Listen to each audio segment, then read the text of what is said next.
এই রিমঝিম, তুমি এমন চুপ করে বারান্দায় বসে আছো কেন? ডাইনিং এ দেখলাম বাবা একা একা টিভি দেখছে। তোমরা তো এ সময় একসাথে সিরিয়াল দেখো। আজ কি হলো? মনোমালিন্য? সিরিয়ালের কোনো ক্যারেক্টার নিয়ে তর্ক নাকি? মুসকি মুসকি হাসছে সৃজিত। পঙ্কজ মিত্র আর তার একমাত্র বৌমার কেমিস্ট্রিটা দুর্দান্ত। রিমঝিম যখন এ বাড়িতে বউ হয়ে এসেছিল, তখন ওকে বরণ করার অবধি কেউ ছিল না। সদ্য মা মারা গেছে সৃজিতের। মাসি পিসিরা সকলেই সৃজিতের পাত্রী খুঁজতে ব্যস্ত তখন। সৃজিতদের সংসারটা মহিলাবিহীন অবস্থায় যেন অগোছালো না হয়ে যায়, তাই আত্মীয়রা উঠে পড়ে লেগেছিল সরকারি চাকুরে সুপুরুষ সৃজিতের সঙ্গে নিজের ননদের মেয়ের ভাসুরের মেয়ের সম্বন্ধ করার জন্য। মা মারা গেছে মাত্র 6 মাস। কালাসৌসের কথা বাদ দিলেও যেটা পড়ে থাকে সেটা হলো মায়ের আকস্মিক মৃত্যুর শোক। মাত্র 55 বছরের সুস্থ সবল মায়ের ঘুমের মধ্যে এমন ম্যাসিভ অ্যাটাক আর মুহূর্তে তার নিঃশেষ হয়ে যাওয়া, এই ব্যাপারটা তখনও মেনে নিতে পারেনি সৃজিত আর ওর বাবা। কিন্তু আত্মীয় স্বজনদের পাল্লা দিয়ে মেয়ে দেখার বিষয়টাতে বাবাও যে বেশ বিরক্ত হচ্ছিল, সেটা বেশ বুঝতে পারছিল সৃজিত। বাবা একদিন বিরক্ত হয়েই বলেছিল, শোন সৃজিত, তোর কি কাউকে পছন্দ? মানে, তোর কি কারোর সাথে সম্পর্ক আছে? সৃজিত ঘাড় নেড়ে বলেছিল, না বাবা, আমার সাথে কারোর সম্পর্ক নেই। তবে এখনই বিয়ে করাটা কি খুব জরুরি? বাবা ক্লান্ত হেসে বলেছিল, তাই তো মনে হচ্ছে রে।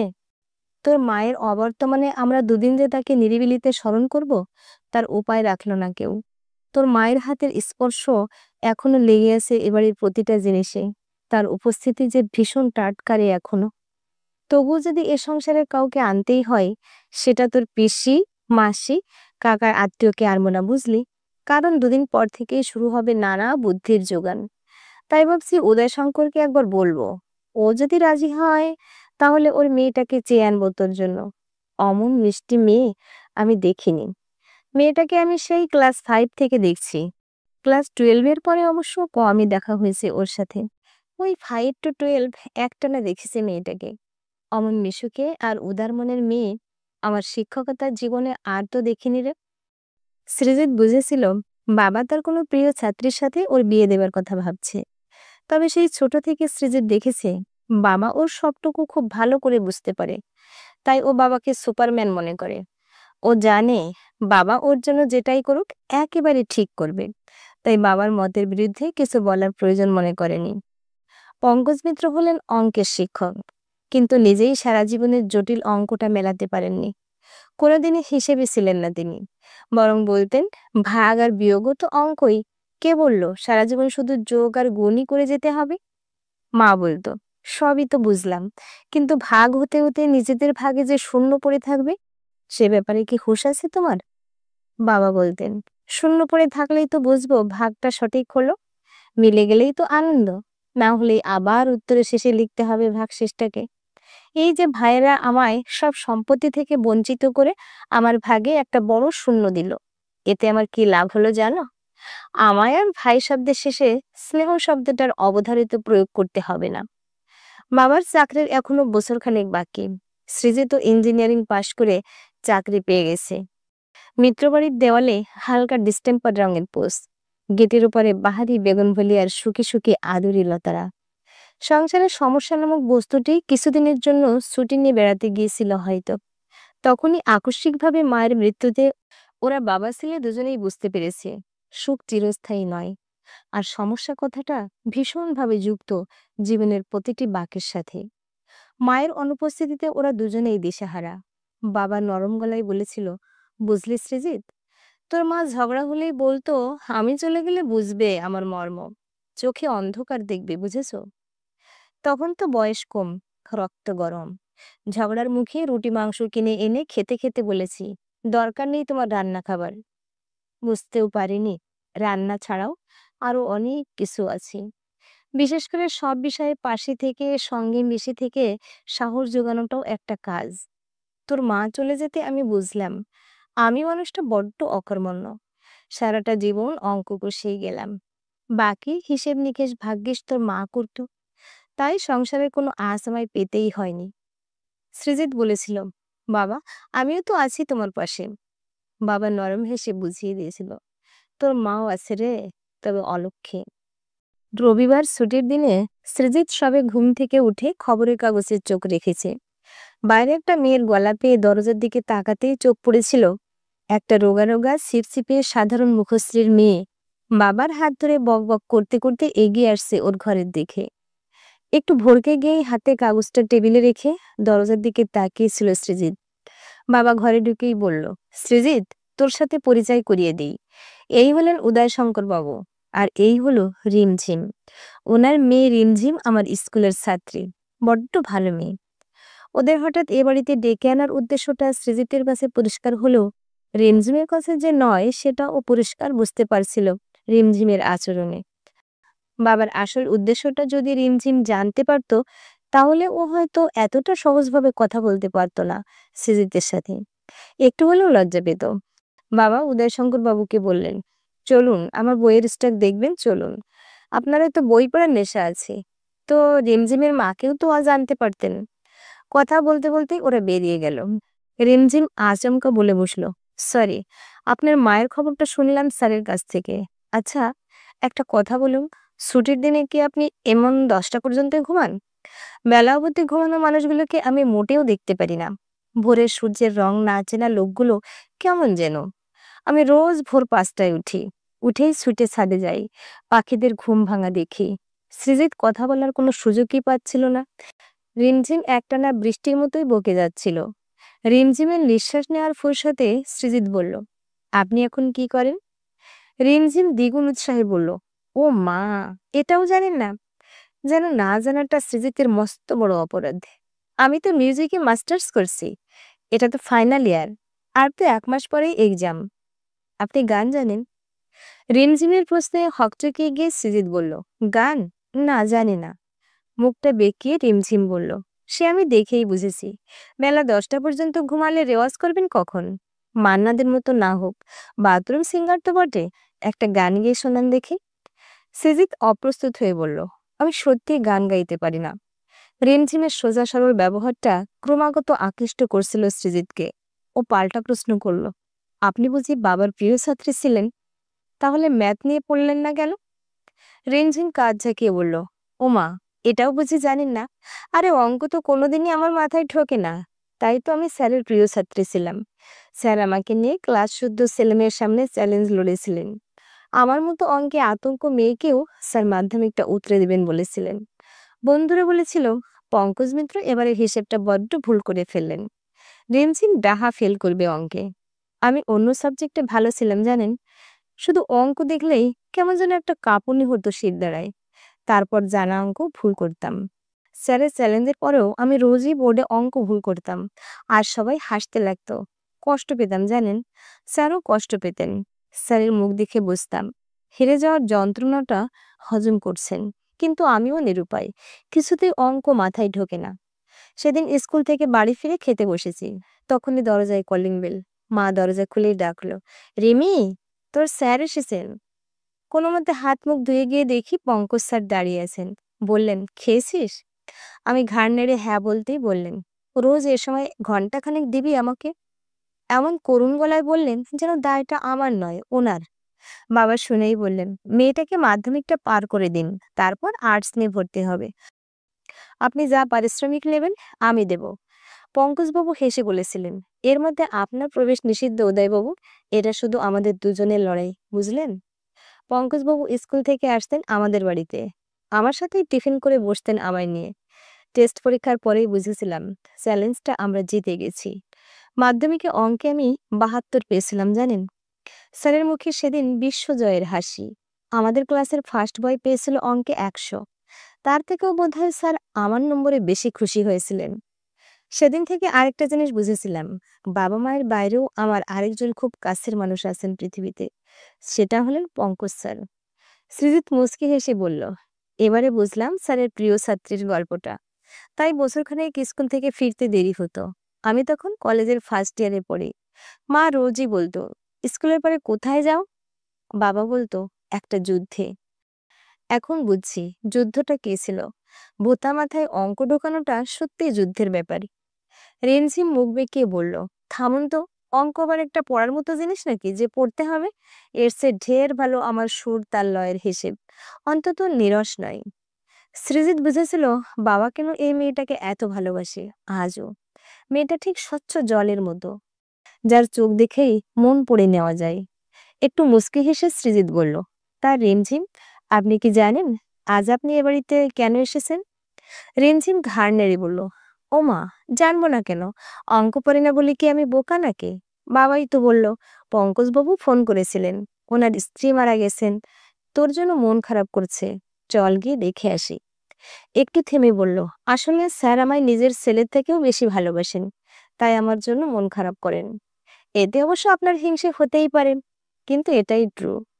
সৃজিত এবার জোরে হেসে ফেলে বলল, না ম্যাডাম, আজ আপনি এ বাড়িতে ছেলে দেখতে এসেছেন। বুঝলেন ম্যাডাম, আপনার স্যার আপনার অলক্ষ্যে একটা গভীর ষড়যন্ত্র করছে আপনার বিরুদ্ধে। অঙ্কের শিক্ষক তো, তাই শেষ হিসেবটা ঠিকই কষেছেন। রিমঝিম ভ্যাবলার মতো তাইকে বলল, হ্যাঁ, ছেলে দেখতেই তো এসেছি। স্যার আমায় মা বলে ডাকেন, তাই স্যার আমার ছেলের মতোই। আর আজ আমি স্যারকে দেখতেই এসেছি। সৃজিত অবাক হয়ে দেখছিল মেয়েটার সরলতা। ফিসফিস করে বলল, না, আমার বাবার ক্ষমতা আছে বলতে হবে। আপনাকে অঙ্কে 72 পাওয়ানোর মুখের কথা নয়। শুনুন ম্যাডাম, বাবা আমার সাথে আপনার বিয়ে দিতে চান, তাই আপনাকে এ বাড়িতে ডেকে এনেছেন। আপনি আজ ছেলে দেখতে এসেছেন, আর পাত্র হলাম আমি, যাকে আপনার একেবারেই পছন্দ নয়। কারণ আমি ছুটির দিনে 10টা পর্যন্ত ঘুমাই, আর আমি বাথরুম সিঙ্গারও নই। এতক্ষণে রিমঝিমের টনক নাড়িয়েছিল, লজ্জা পেয়ে বলেছিল, এ মা, তাই বুঝি? আর কথা না বলে ছুটে পালিয়ে গিয়েছিল সৃজিতের ঘরের বাইরে। আত্মীয় স্বজনদের সকলের অমতেই রিমঝিমের সাথে মাত্র মাস দুয়েকের ব্যবধানে বিয়েটা হয়ে গিয়েছিল সৃজিতের। অনাড়ম্বরভাবেই মিটেছিল ওদের বিয়েটা। মায়ের মৃত্যুটাকে কিছুতেই মেনে নিতে পারছিল না বাবা, তাই জমকালো অনুষ্ঠানের ইচ্ছে ছিল না সৃজিতের। কোনো আত্মীয় উপস্থিত ছিল না রিমঝিমকে বরণ করতে। শেষে ধুতি পাঞ্জাবি পরে হাতে বরণডালা নিয়ে বাবাই বরণ করেছিল রিমঝিমকে। বাবার নির্বাচন একেবারে সঠিক ছিল মিত্র পরিবারের জন্য। সৃজিতের জন্য রিমঝিমই ছিল পারফেক্ট সঙ্গী। সত্যি বলতে কি, গত 7 মাসে ওদের প্রায় ভেঙে যাওয়া সংসারের হাল ধরেছিল রিমঝিম। একা হাতে সামলেছিল ডুবন্ত নৌকাটাকে। সৃজিতকে পরিপূর্ণ করেছিল অফুরান ভালোবাসা দিয়ে। আর বাবার সাথে তো ওর কেমিস্ট্রিটা অন্যরকম, ঠিক যেন দুজন অসমবয়সী বন্ধু। একসাথে সন্ধ্যের সিরিয়াল থেকে শুরু করে সবজি বাজার অবধি দুজনে একসাথে করে। বাবা হলো রিমঝিমের বকবকানি শোনার একনিষ্ঠ শ্রোতা। একটা গোছানো সংসার। সৃজিতদের সকাল হয় রিমঝিমের গানের সুরে। ভোরে উঠে রেওয়াজ করা ওর অভ্যেস। তারপর চায়ের আমেজে শুরু হয় ওদের মিষ্টি সকাল। বেশ চলছিল দিনগুলো। রিমঝিমের ভালোবাসায় পরিপূর্ণ হয়ে গিয়েছিল সৃজিত। আজ সন্ধ্যেতে ফিরেই রোজকার দেখা দৃশ্যটার একটু পরিবর্তন দেখেছিল সৃজিত। বাবার চোখের সামনে টিভিটা চলছে। উদাস চোখে বাবা তাকিয়ে আছে টিভির স্ক্রিনের দিকে। সৃজিত কথা বললেও উত্তর দিল না বাবা।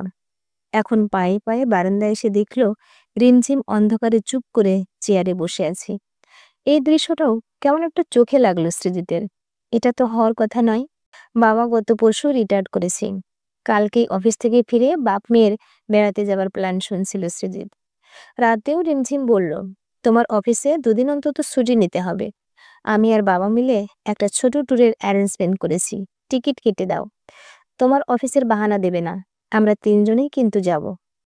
সৃজিত মজা করে বলেছিল, জো হুকুম মেরি জাহাপনা। আসলে রিমঝিমের চাওয়া পাওয়াগুলো এতটাই ছোট ছোট যে কিছুতেই না বলা যায় না। তাছাড়া সৃজিতের সবসময় মনে হয় রিমঝিম ওদের জন্য যা যা করে তার শিখের শিখেও ও করে উঠতে পারে না রিমঝিমের জন্য। মেয়েটা যেন দুহাত দিয়ে আগলে রাখে ওদের ভালো মন্দের সব ভার। প্ল্যান মতো আজ অফিস ফেরত শিলং যাওয়ার ফ্লাইটের টিকিটটাও কেটে নিয়ে এসেছে সৃজিত। কিন্তু হঠাৎই বাড়ির পরিবেশ এমন থমথমে দেখে একটু ঘাবড়ে গেছে ও।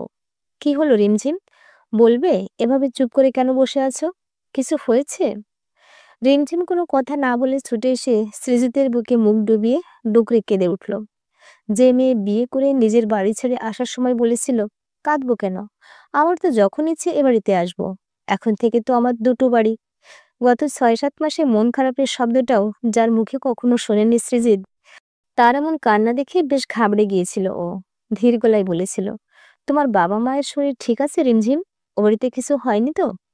রিমঝিম আরো আঁকড়ে ধরে ফুপিয়ে কাঁদতে কাঁদতেই বলেছিল, বাপি আমায় তাড়িয়ে দিল ডাইনিং থেকে। আমরা একসাথে বসে চা খাচ্ছিলাম আর সিরিয়াল দেখছিলাম, ব্রেকের সময় গল্প করছিলাম।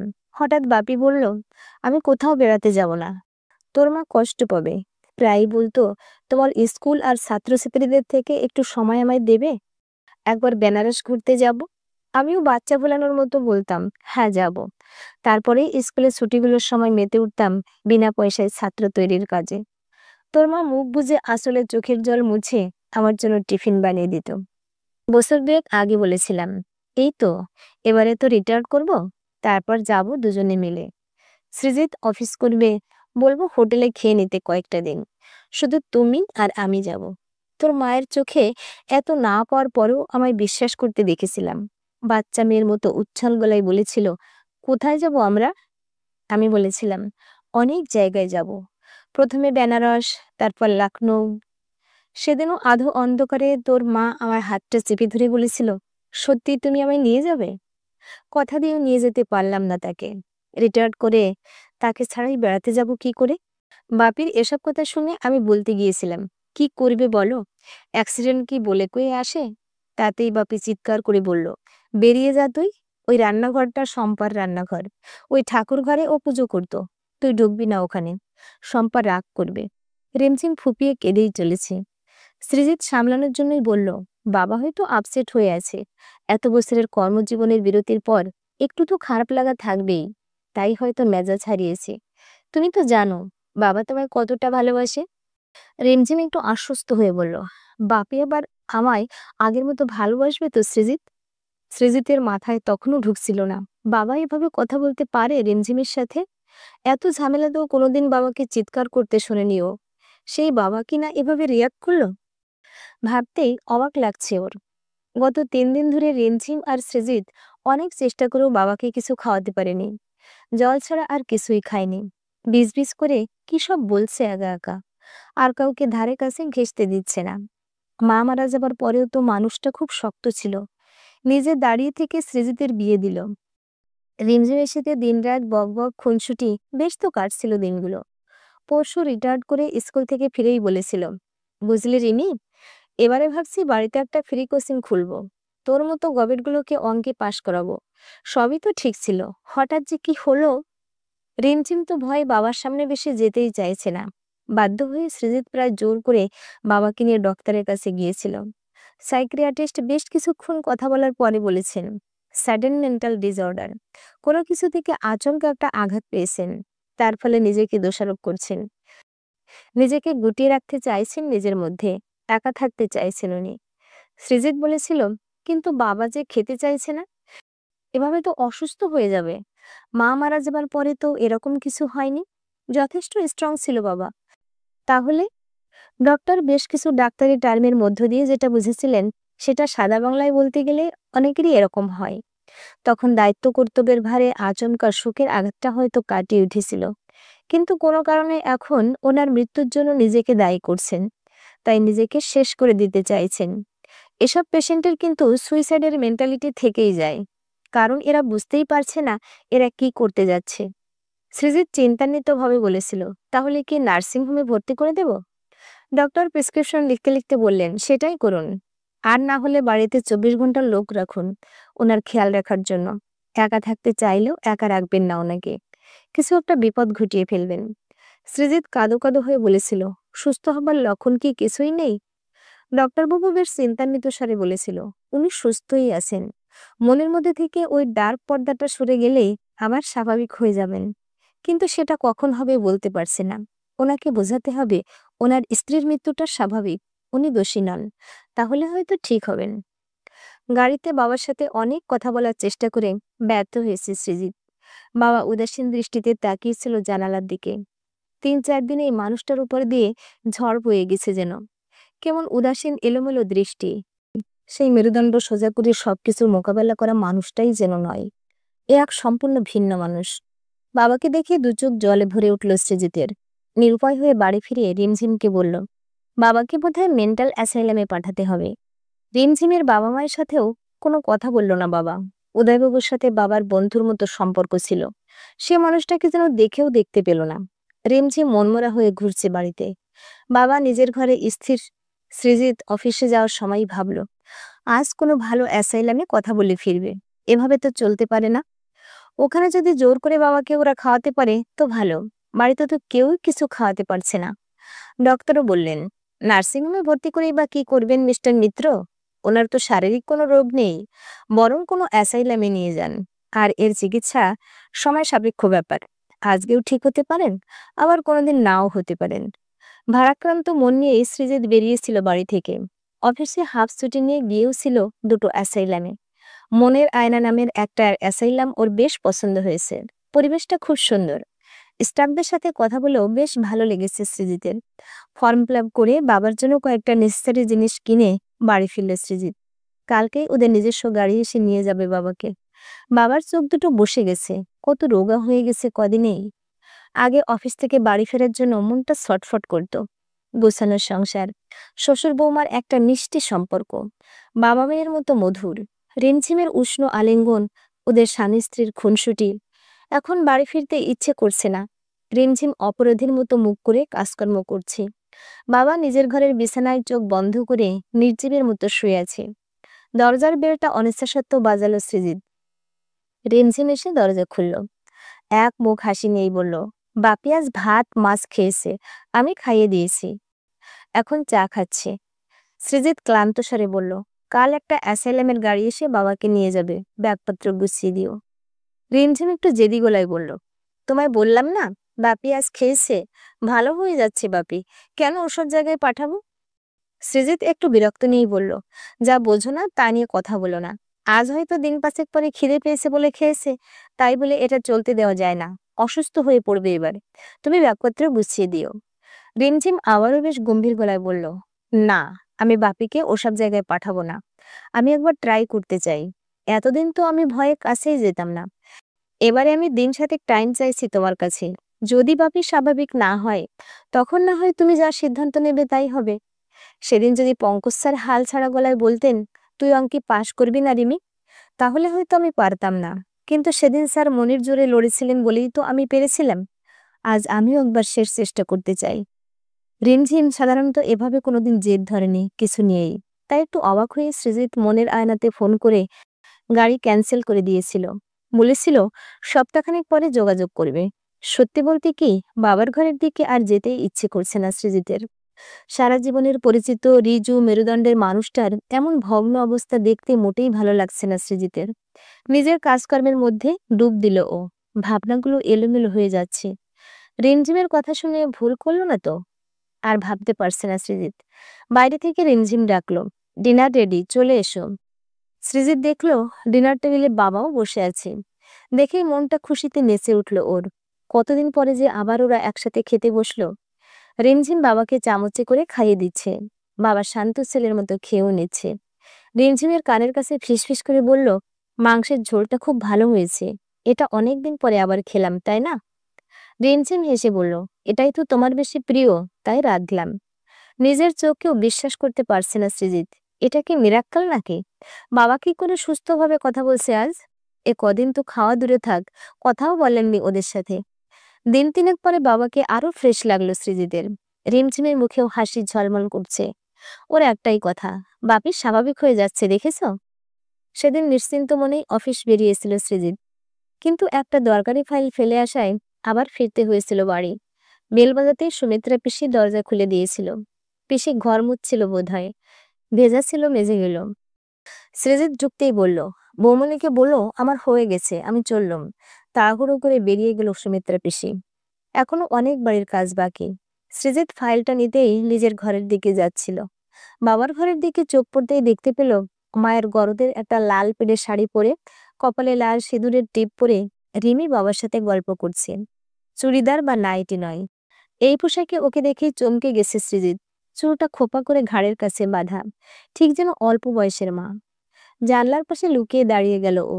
শুনতে পেল রিমি বলছে, এখন তো তোমার ভরা সংসার গো, ছেলে ছেলের বউ নিয়ে সুখের সংসার। আমিও তো ওই ফটোর ভিতর থেকে তোমাদের দেখে খুব আনন্দ পাই। কিন্তু কদিন ধরে তুমি যে খাচ্ছিলে না, আমার ছেলেটা কাঁদছিল, এগুলো আমার মোটেই ভালো লেগেছিল না। তুমি কি সারা জীবনে আমায় একটু শান্তি দেবে না? মরে যে একটু সুখে থাকবো তারও উপায় নেই। ছেলেমেয়েটা কাঁদছে তোমার জন্য, আর তুমি কি না না খেয়ে কথা না বলে বসে রয়েছো? বাবা ধীর গলায় বলল, কিন্তু শম্পা, আমি যে অপরাধ করেছি তোমার সাথে। তোমায় কোনোদিন সময় দিইনি, তোমায় বেড়াতে নিয়ে যাইনি, এমনকি কোনোদিন বসে দুটো মনের কথাও বলিনি। স্কুল আর ছাত্রছাত্রী নিয়েই কাটিয়েছি জীবনটা। বড্ড অবহেলা করেছি তোমায়। ওরা বলল আমায় নিয়ে বেড়াতে যাবে, কি করে তোমায় ছেড়ে যাব আমি? রিমি বলছে, কে বললো আমায় ছেড়ে যাবে? আমি তো সব সময় আছি তোমাদের সবার সাথে। তোমরা গেলেই তো আমিও যেতে পারবো তোমাদের সঙ্গে। তুমি তো চিরকালের নাস্তিক, ভগবান, আত্মা, ভূত, ভবিষ্যৎ কিছুই তো মানো না। কিন্তু আমি তো মানি। আমি এ বাড়িতেই আছি। তুমি হাসলে আমিও হাসি, তুমি বেড়াতে গেলে আমিও যাব। আর তুমি যখন অন্ধকারে ঘরে বসে কাঁদো, তখন আমিও কাঁদি। বাবা ছটফট করে বলল, সত্যিই এমন হয় শম্পা? রিমি ফিসফিস করে বলল, এই যে আমি এখন তোমার সামনে এসেছি, এটা কিন্তু ওদের বলো না। আমি তো রোজ রোজ আসতেও পারবো না। আমার তো দেহ ধারণ করতে কষ্ট হবে। যা বলার দরকার আমার ছবির সামনে গিয়ে বলবে, আমি সব শুনে নেব। তুমি যাও ওদের সাথে ঘুরতে, আমিও তোমার চোখ দিয়ে পৃথিবী দেখব। বাবার মুখে আবার সে অনাবিল হাসি। ফিসফিস করে বলল, তোমার বৌমা পছন্দ হয়েছে শম্পা? তোমার তো একটা মেয়ের শখ ছিল, মিটেছে এখন? দেখেছো ওকে?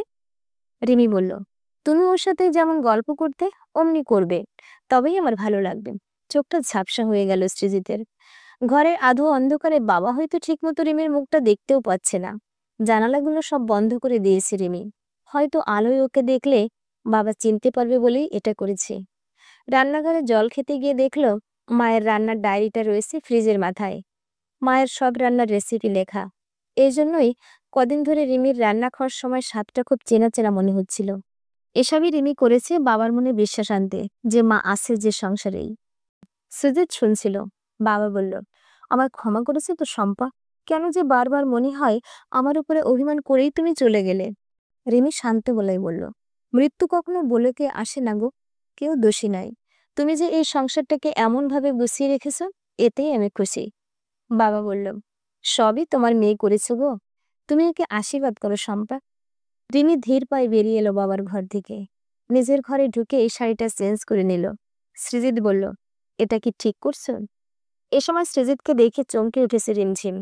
কখন এলো ও? রিমঝিম একটু থমকে বলল, আর কি করতাম বলবেন? তোমার কথা মতো বয়স্ক মানুষটাকে অ্যাসাইলামে পাঠিয়ে দিতাম, ওরা নজর রাখতো বাপির উপরে। তাছাড়া সেদিন আমি পুজো সেরে ঠাকুর ঘর থেকে বেরোচ্ছি, বাপি আমায় দেখে ডেকে উঠল, শম্পা, তুমি তুমি এখনো পুজো করো? আমি প্রথমে ভয় পেয়ে গিয়েছিলাম, ভেবেছিলাম ভুল বকছে। তারপরে নিজের ঘরের আয়নায় দেখে বুঝেছিলাম কেন বাপির ভুল হয়েছিল। আমার পুজোর শাড়িটা ভিজে গিয়েছিল গঙ্গা জল পড়ে, তাই ঠাকুর ঘরে তাকে রাখা মায়ের গরদের শাড়িটা পরেই পুজো করেছিলাম। কপালে সিঁদুরের টিপ ছিল, ঠিক মায়ের মতোই। মানসিকভাবে বিপর্যস্ত বাপি আমাকেই মা ভেবেছিল। আমার কিছু করার ছিল না সৃজিত। বাপিকে সুস্থ করতে আমায় মৃত মানুষের অভিনয় করতে হয়েছিল। মা নিশ্চয়ই আমায় ক্ষমা করিবেন। রিমঝিমের চোখে জল। নরম গলায় বলল, স্যারও তো একসময় আমায় মিথ্যে বলতেন। বলতেন তোর অঙ্কের দারুণ মাথা, শুধু একটু বেশি কষলেই তুই 100 পাবি। খাতার পর খাতা প্র্যাকটিস করাতেন। আর মিথ্যা করে বলতেন, 3টে স্টেপ অবধি তো ঠিকই করলি, তারপর যে কি করলি, নে আরেকবার কর। ঠিকই করেছিস, একটু বাকি। আমি জানি আমি ভুল করতাম, তবুও স্যার মিথ্যে বলে বলে বারবার প্র্যাকটিস করিয়ে নিতেন। ওনার মিথ্যের জোরে সেদিন আমি পাশ করেছিলাম। আজ আমার মিথ্যে দিয়েই সুস্থ করে তুলবো আমি বাপিকে। সৃজিতের দিশাহারা লাগছিল। যদি বাবা ধরতে পারে যে ওটা মা নয় রিমি, তাহলে কি হবে? বাবা কি আবার আগের মতো খাওয়া দাওয়া ছেড়ে দেবে? সৃজিত অফিসের ফাইলটা নিয়ে বেরোনোর আগেই শুনতে পেল বাবার গলা, রিমি, এই রিমি, কোথায় গেলি কোথায়? শোন, তুই তো ঠাকুর দেবতা ভূত ভবিষ্যতে বিশ্বাসী। একটা কথা বলতো, আত্মাকে বারবার ডাকলে কি আত্মা বিরক্ত হয়? রিমি কিছু উত্তর দেবার আগে সৃজিত বলল, হয়তো বাবা, বারবার আসতে হলে কষ্ট হয় ওদের। বাবা একটু হেসে বলল, বেশ বেশ, তবে আর তোর মাকে বেশি কষ্ট দেওয়া ঠিক হবে না, বুঝলি? রিমির মাথায় হাত রেখে বাবা বলল, তোর মা তোকে আশীর্বাদ করতে বলেছে। বলেছে তোকে পেয়ে তার মেয়ের স্বাদ মিটেছে। আর শোন না, তোরা যে সেদিন কি সব বেড়াতে যাওয়ার টিকিট কেটেছিলিস, কবে যাবি? আমিও যাব। আমার সঙ্গে অবশ্য একজন যাবেন, কিন্তু সেটা তোদের বলা বারণ। সৃজিত দেখলো বাবা ছেলে মানুষের মতো হাসছে। আনন্দে মুখটা উজ্জ্বল হয়ে উঠেছে। মনে হচ্ছে মা ক্ষমা করে দেওয়ায় বাবার মনের বোঝাটা লাঘব হয়েছে, তাই এমন ভাবে হাসতে পারছে। তারপরে জোরে হাত পেরে বলল, রিমি, আজ তোর মায়ের মতো করে ওই পোস্তটা রাঁধিস তো। চিন্তা করিস না, তোর মা তোকে ঠিক শিখিয়ে দেবে। তুই বুঝতেও পারবি না, যেমন এই কদিন রাঁধছিস একেবারে তোর মায়ের মতো। রিমি অভিমানী গলায় বলল, মায়ের তো সবই ভালো, আর আমি যেন কিছুই পারি না। বাবা এক মুখ হেসে বলল, পাগলি, তুইও তো সব পারিস। তুই তো তোর মায়ের সংসারটাকে এমন করে গুছিয়ে রেখেছিস। শোন, আজ একটু গানটা নিয়ে বসিস তো। কদিন তো আমার শরীর খারাপের জন্য তোর গান শোনা হয়নি। আর তুই যে বলেছিলি ক্লাসিক্যালে কি একটা পরীক্ষা দিবি, তো ভর্তি হয়ে যা আবার। বাবার গলা একেবারে স্বাভাবিক লাগছিল সৃজিতের, তবুও সংশয়ে ও তাকিয়ে থাকলো বাবার দিকে। রেমি কিন্তু বেশ স্বাভাবিকভাবেই কথা বলছে বাবার সাথে, হয়তো বাবাকে ওই বেশি চেনে। রিমি ফিসফিস করে বলল, আমিও পঙ্কজ স্যারের ছাত্রী, হাল ছাড়বো না বুঝলে। বাপিকে সুস্থ করেই ছাড়বো। তুমি বেড়াতে যাওয়ার ব্যবস্থা করো। সৃজিত রিমির হাতটা চেপে ধরে বলল, তুমিই আমার শক্তি, জানি তুমি ঠিক পারবে। রিমঝিম গুনগুন করে গান গাইতে গাইতে মায়ের রেসিপির ডায়েরিটা খুলে ফেলল। ডাইনিং এর দেওয়ালে টাঙানো মায়ের ছবির দিকে তাকিয়ে বলল, ক্ষমা করে দিও আমায়। মা যেন হাসি মুখে বলছে, তুই দশভুজা, তুই জিতবি। সৃজিত বলল, তুমি তো সন্তানের কাজ করলে রিমি। আজ আরেকবার প্রমাণিত হলো রক্তের সম্পর্কের থেকেও আত্মার টান অনেক বড়। প্রিয় ভিউয়ার্স, এতক্ষণ সাথে থেকে গল্পটা শোনার জন্য অশেষ ধন্যবাদ। গল্পটা ভালো লাগলে একটা কমেন্ট করে যান। ধন্যবাদ।